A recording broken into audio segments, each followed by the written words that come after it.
Hello to the world and to the kingdom citizens. I greet you in the precious holy name of Yeshua Messiah, Yeshua HaMashiach, who said in his word, John 8:32, and ye shall know the truth, and the truth shall make you free. Hi, I'm Dr. John Curry, Ambassador, Pan-African, and welcome to the Embassy of the Kingdom of Heaven on Earth. If you want to follow this podcast, please subscribe to JC Global Embassy TV 1. Ring the bell, and hit the thumbs up button. I recently talked to you and gave you a message pertaining to the glory story of Africa and of the African kings and queens. The glory story, we started out with Imhotep, and we shared with you that Imhotep was a multi-genius. And while being a multi-genius, he was doing things that most people did not think that he would be able to do. Meaning that he was inventor of the step pyramid, and he was a philosopher. He was an astronomer, architect. He did a lot of great things for the continent of Africa. And then we talked about King Mansa Kankan Musa and shared with you pertaining to the University of Timbuktu. Also shared with you for the $400 billion that he had, and everywhere he went, all the way up to Mecca, he was giving money away and basically causing financial inflation. We also shared with you Queen Cleopatra, at 17 years old, almost destroyed Rome because she had Mark Antony and one other emperor that was in love with her. We shared also with you pertaining to Mansa Musa, not Mansa Musa, but King Hannibal, and 247 BC. He was a military war man, and he did great things for the continent of Africa. We talked to you about Makeda, Queen of Sheba, who fell in love with King Solomon, who was also a black man. And we shared with you about Shaka, King of the Zulus, 1818 through 1828. Now, just a brief synopsis. You can always go back and watch the clip of it concerning the African glory story. The reason why I want to highlight that a little bit is so you can remember that before we start talking about slavery, for the subject matter that I have for you today, I want to make sure you got the histrionics of exactly who we are as a people. We have done some great things all over the world. But the Caucasians, the Europeans, they do not want the world to know it, because when our history goes forward, their history diminishes. So I want to take you to now what we're going to deal with today. I want you to understand, before we was in slavery, we had great civilizations, from pyramids to creating the first numerical system, the first script that's writing. The Dogons was covering all over the stars and the universe. We are a great people, and we were a great people back then, and we still are. So before we get into slavery, when you talk about Africans, black African, you must first start in Africa. You must start with the history of Africans, so that you will know that none of us that are black that live in the diaspora, we didn't come over here as ignorant people. We came over here on ships. They stole us, they kidnapped us, and we're the only group of people in America that never volunteered to come to this nation. We were brought here through slavery, and through that slavery, it is called forced migration. We're not immigrants. We was forced to be migrated here. We was forced to come. And to be forced to come, that simply means that all African people that are in America in particularly, we are prisoners of war. I want to get that out so you'll understand that you are not a dumb people, such as the beasts of the field, that you are a great people, that all other people do not want you to know that. So we're going to go in today, and the subject matter for today is the psychology of slavery. The psychology of slavery. Two constitutions, one for whites and the other for blacks. The psychology of slavery. Two constitutions, one for whites and the others for blacks. And you have to really understand that that's what that is. One for whites and the others for black. And when you get an understanding of that, then you'll be able to understand stuff a lot clearer. They never intended for us to rise in America. They wanted us to come and do what we did, build the whole country and build the whole world. Then after that, they would find a way to send us back to another place, which they never did. And this is where Marcus Mosiah Garvey comes in at, because he had a ship that he wanted to send us on that ship called the Black Star Line to send us back to Africa. But that never took place because they ended up locking him up on some frivolous charges. So today, we're going to talk about the psychology of slavery. Two constitutions, one for blacks and one for whites. And just so you know, I have my own constitution here. I have my own constitution. I've read it a few times, and I got a good idea what's in it. Some things don't make sense, but I got a good idea what's in it. So we're going to be dealing with the Constitution as well as the Bible. The Bible is our Constitution because it is the Constitution for kingdom citizens, not Christians, but kingdom citizens. If you're a born-again believer, you are a citizen of the kingdom of God. So I just want you to know the direction that we're going into. And I trust God that you can receive it and believe it. I also want to let you see this. Initially, I was not thinking about doing it, but this is a black man that they basically burnt up. And all the people you see around him with smiling faces, these are Christians. They was happy to burn him up, and then they went and had church service at that same time. I just want you to know that there are some wicked people in this world, and they really, really don't care about certain people. So let's go in. We're going to talk about Pacific and color conscious, meaning that the psychology of slavery was all by design. There are two constitutions, one for whites and one for blacks. Now, what does that mean? The Constitution was color Pacific. According to Dr. Claude Anderson, ED, the founding fathers were the ones who played the race card. The founding fathers was the one who played the race card. Well, if you want to know who the founding fathers are, I can help you out. When you read the Constitution on the back, you have John Adams, Benjamin Franklin, Alexander Hamilton. You also have John Hancock, Patrick Henry, John Jay, Thomas Jefferson, James Madison, James Monroe, as well as George Washington. These are individuals that made the Constitution color Pacific. America essentially has, as I open up, with two constitutions, one for whites and the other for black. The Constitution Amendment 1 through 12, this is very important for you to know. The Constitution Amendment 1 through 12 is race Pacific and empowered a majority of white society. The 13th Amendment through the 15th Amendment were also color Pacific, which simply says they gave citizenship and empowerment to right to blacks and ex-slaves. Okay, the 13th Amendment eliminated legal slavery. The 14th Amendment brought in the protection under the law. And the 15th Amendment allowed for those slaves to be able to vote. Let me go over it again. I want you to understand it clearly. Okay, the 13th Amendment eliminated legal slavery. The 14th Amendment gave blacks equal protection under the law, which simply means that they had citizenship. The 15th Amendment basically allowed them to vote. Okay?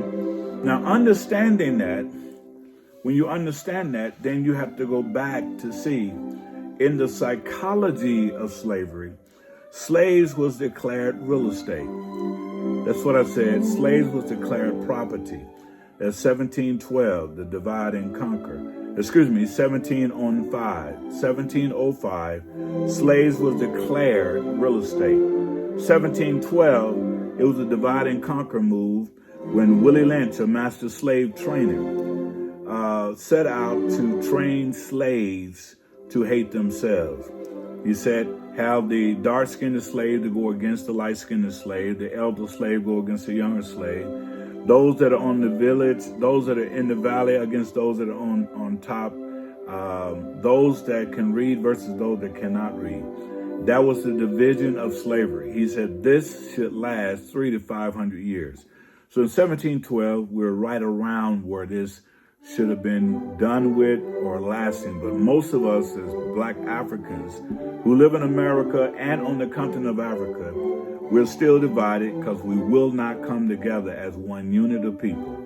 You heard me say before, we are at least 1.5 billion on the continent of Africa, where the average age is 25 years old. And in diaspora, anything outside of the continent of Africa, we have roughly 250 million. And I believe the number has risen up a lot more.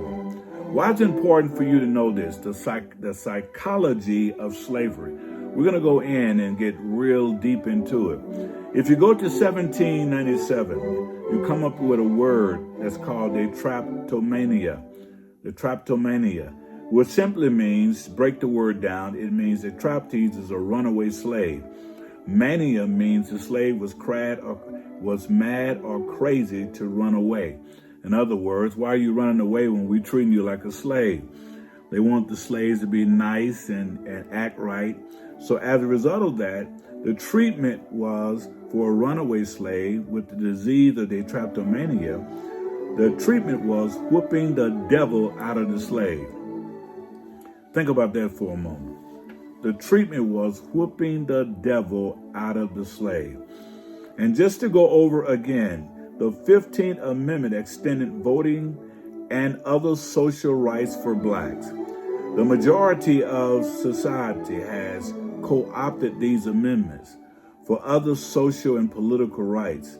In 1783, Minister Jesse Peters was the first black minister licensed to control black slaves by using Ephesians chapter 6, verse 5. It says, servants, obey your master to them that are your masters. Servants, be obedient to them that are your masters, according to the flesh, with fear and trembling, in singleness of your heart, as unto Christ. This was the beginning of religion and psychology becoming bedfellows and controlling slaves. Let me say it again. This was the beginning of religion and psychology becoming bedfellows controlling the slaves. In 1797, psychiatry declared that a runaway slave was crazy. So if he ran away, again, they call it detraptomania. If he ran away, he was crazy because they thought back then that we're saving you. We're civilizing you. So if you're running away, then something is wrong with you. And this is all a lie because what they were trying to do was submit you to them as well as to God, because if God is white, Yeshua is white, and they're white, you're supposed to fall in line and obey your master. All from the pit of hell.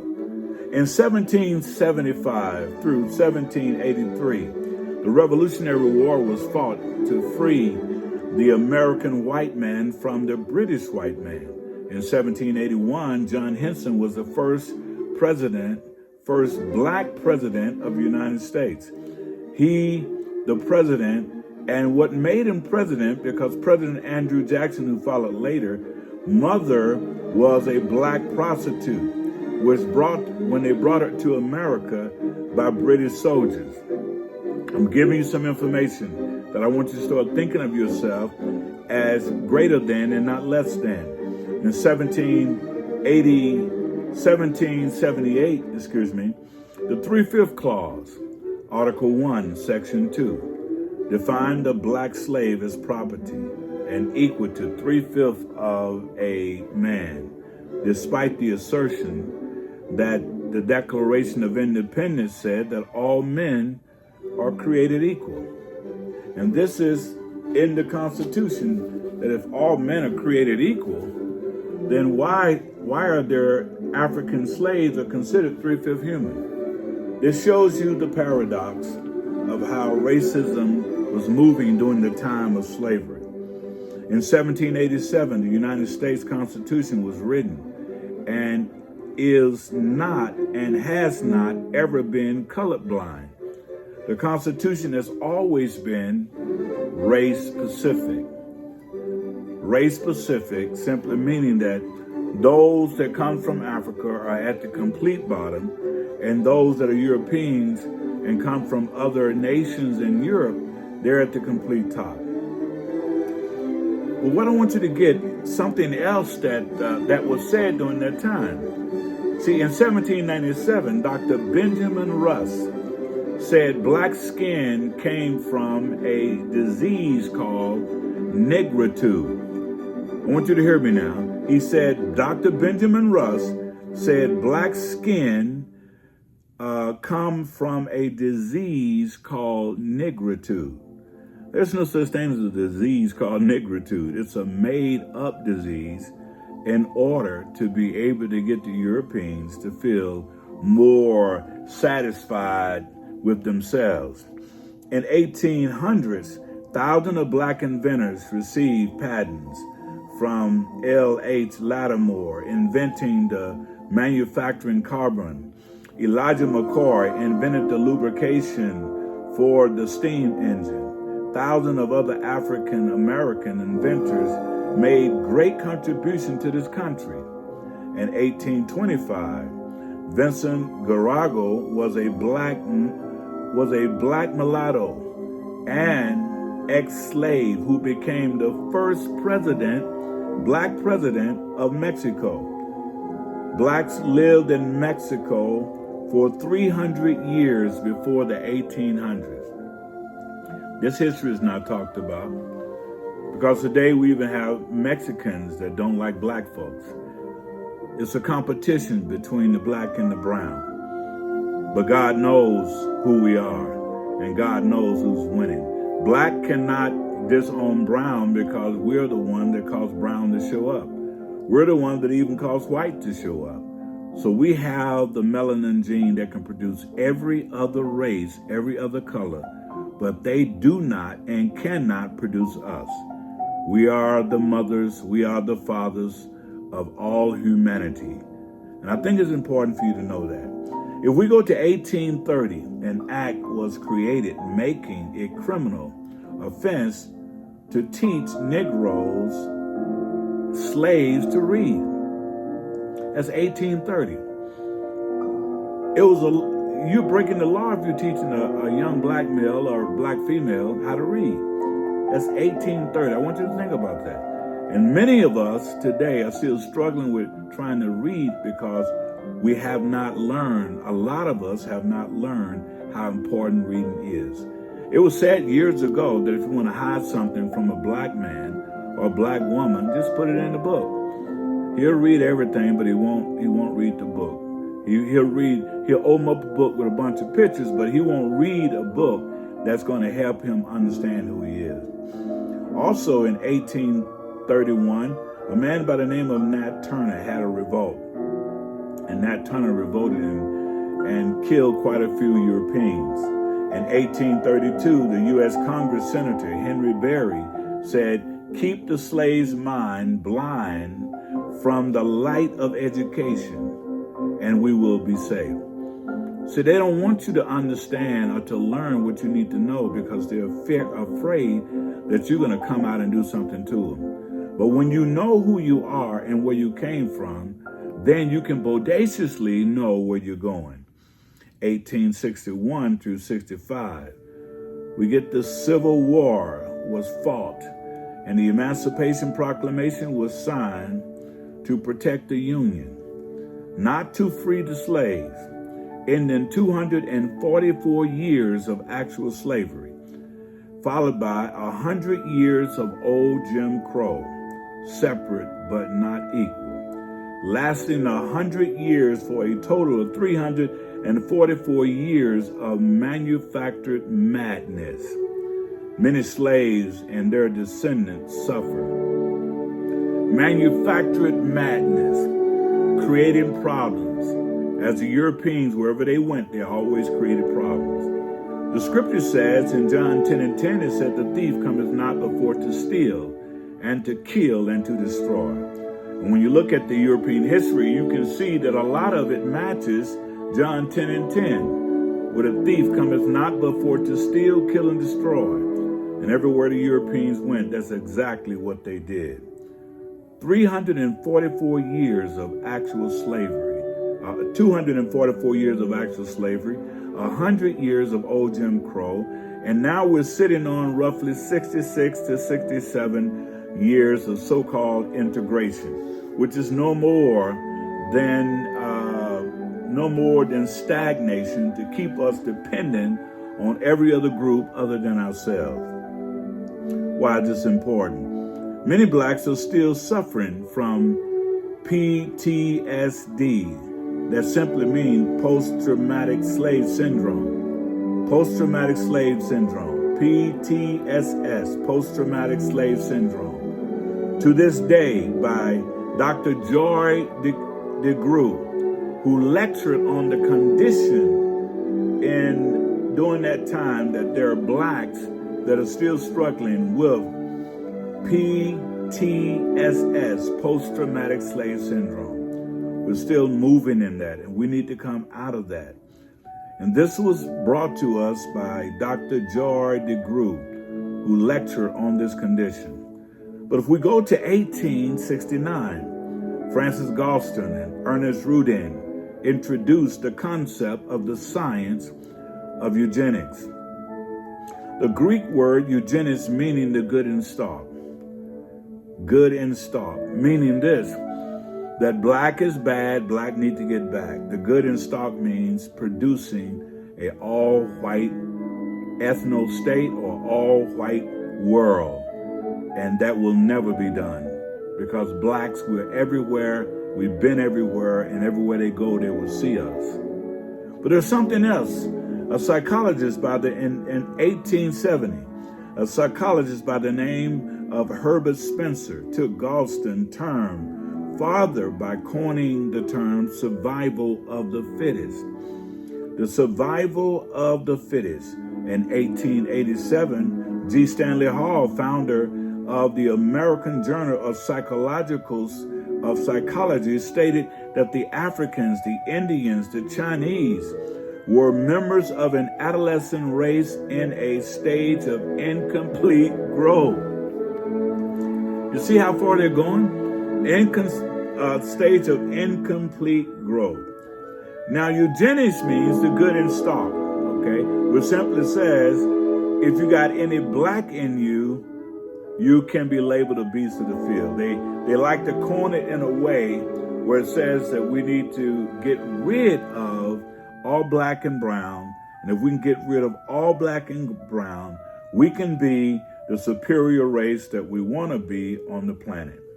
But see, the science of eugenics is a practice to get rid of all melanin people from white European people. And the purpose of that is once you get rid of the melanin from all black people, the Europeans can thrive. But as long as there are black and brown people that are in the world, the European, once they mix with black or brown, they become black and brown, meaning this, that black and brown can reproduce ourselves. The Caucasoids, the European, cannot mix with any other race but themselves. If a white man mixed with a black woman, he got a black baby. But if a white man mixed with a white woman, he has a white baby. So he cannot reproduce himself. So black and brown, whomever we mix with, they become us. We can reproduce ourselves. And this is the stagnation of America. Because America sees ourselves as a white ethno-state. Meaning this, what we're dealing with is the worldwide war of eugenics versus melanin. The worldwide war of eugenics versus melanin. And anybody with any sense will know that eugenics is going to win. Because There are more melanated people in the world than there ever will be Europeans. So let us go on. After slavery, right after slavery, they went to colonize Africa. Well, you say, why is that important? Because it's very important. 20 years later, after American slavery ended, the scramble to colonize Africa at the Berlin Conference of the Congo ended in 1884, carving up the African continent by the European nations in order to conquer with colonialism. Well, why did they do that? They did that because they wanted what Africa have, and they still want what Africa have. So the struggle was how to maintain it. So what did they do? They met at the Berlin Conference of the Congo in 1884, and they carved up Africa. Not one black person or president was there. And these are the nations that showed up, 14 nations. You have Australia, Hungary, Belgium, Denmark, France, Germany, Great Britain, Italy, the Netherlands, Portugal, Russia, Spain, Sweden, Norway, America, China. All of these nations came over to see how they can manipulate the continent of Africa, and they are still doing it. So-called freedom came to Ghana in 1959 or 56, somewhere in there, and they received freedom. The only country that did not get colonialized was Ethiopia, and the rest are still dealing with colonialism on the continent of Africa. And you say, well, why is this important to know? Because how goes Africa is how goes us in the diaspora. And as we go deeper, in the 1900s through 1920, we see a young man by the name of Adolf Hitler was influenced by the eugenics theory and went on to annihilate 6 million Jews. In the 1920s, Warren G. Harding, the 28th president of the United States, publicly admitted the possibility that he is part Negro/black. In 1912, Black Wall Street in Tulsa, Oklahoma, following the Civil War, black built their own communities. Later, the city was destroyed because of a false accusation of rape of a white woman by a black man.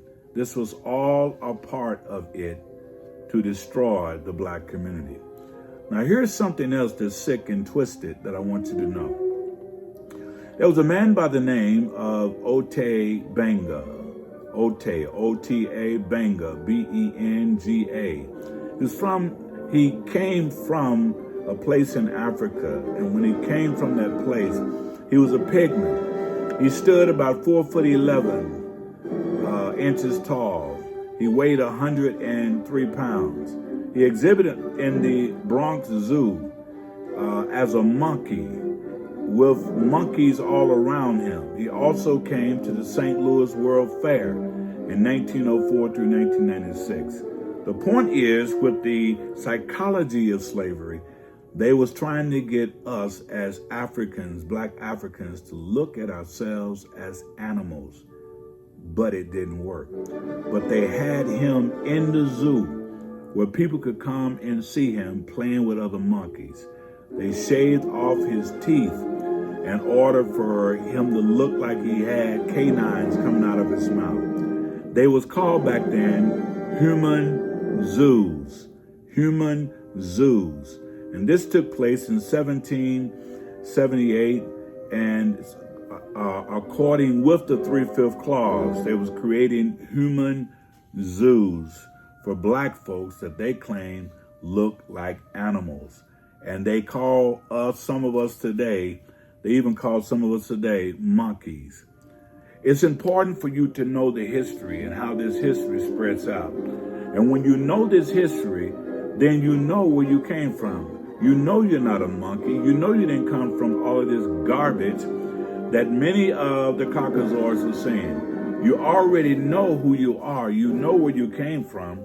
But they want to try to keep pushing to you that somehow you're the beast of the field, when in actuality, they know you are not. They know you are the most brilliant. They know that you are the most excellent. They know that you are the most creative. And they also know that you are the most resilient. This is why it's important for me to give this history to you, so you'll understand. Don't allow what America and any other group think about you make you believe that that's who you are. You came from greatness. You're first man, first woman, first family, first nation, and first builders of ancient world civilization. You and I are great people, and everybody knows it. It's just that they don't want us to know it, and they definitely don't want us to come together. But I tell you right now, we are a great people, and we are coming together over in Africa. We're coming together in the diaspora, and we're coming under one love, one love, one love. Black Nation building time. Thank you for watching, and I trust that this will benefit you. In the name of Yeshua.